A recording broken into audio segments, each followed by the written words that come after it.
नमस्कार, आर्यवत टाइम्स में आपका स्वागत है। नेपाल के गंडकी प्रांत ने गांजे की खेती को लेकर एक बहुत बड़ा फैसला लिया है। नेपाल के राष्ट्रीय कानूनों में भले ही गांजा रखना या उगाना गैर कानूनी हो, लेकिन गंडकी प्रांत की सरकार ने इसके मेडिकल इस्तेमाल और खेती को हरी झंडी दे दी है।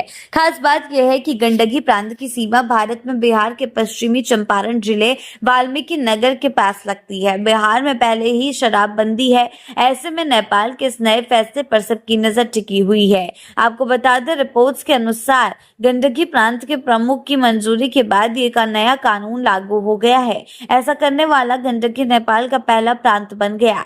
इस कानून को प्रांत की विधानसभा में सत्ता पक्ष और विपक्ष दोनों का पूरा समर्थन मिला है। हालांकि इसका मतलब ये नहीं कि कोई भी व्यक्ति खुलेआम गांजा बेच पाएगा या नहीं पी सकेगा। नए नियमों के मुताबिक गांजे की खेती सिर्फ मेडिकल कामों के लिए ही की जाएगी। इसके लिए किसानों को सरकार से लाइसेंस लेना होगा। पूरी खेती पर प्रांतीय प्रशासन की कड़ी नजर होगी। नेपाल के राष्ट्रीय कानूनों में आज भी गांजा रखने पर 1 महीने तक की जेल और बेचने पर 10 साल तक की सजा का प्रावधान है।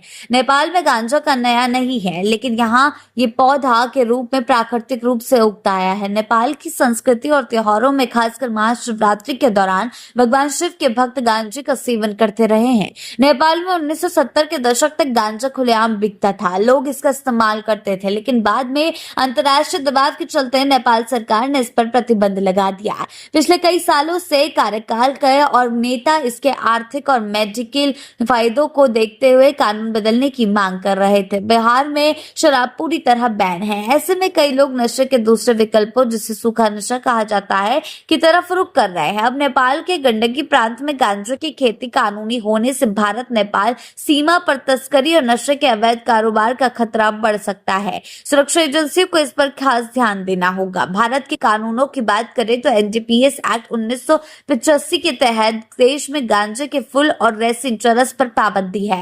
हालांकि भांग जो पत्तियों से बनती है को कई राज्यों में कानूनी इजाजत मिली हुई है। यह देखना दिलचस्प होगा कि नेपाल के इस प्रांतीय फैसले का असर सीमावर्ती इलाके और आम लोगों के जीवन पर कितना पड़ता है, क्योंकि अगर गांजा उगाया जाएगा भारत नेपाल बॉर्डर के पास पे, तो ये असर सीधा सीधा बिहार के लोगों पर डालेगा, क्योंकि वहां अवैध तस्करी बढ़ेगी और अवैध तस्करी बढ़ने के बाद वहां के युवा इस चीज को लेने की कोशिशों में जुट जाएंगे। क्योंकि बिहार में पहले ही हमने आपको बताया जैसे कि शराबबंदी है, तो शराबबंदी के कारण जो युवा है वो सूखे नशे की ओर, प्रभाव की ओर पड़ता है, और अगर सूखा नशा उन्हें लग जाए तो गांजे की लत छुड़वाना काफी ज्यादा मुश्किल हो जाता है। अब ऐसे में इसका क्या असर बिहार में पड़ता है और भारत में देखने को मिलता है, इस पर हमारी नजरें जो है बनी रहेगी।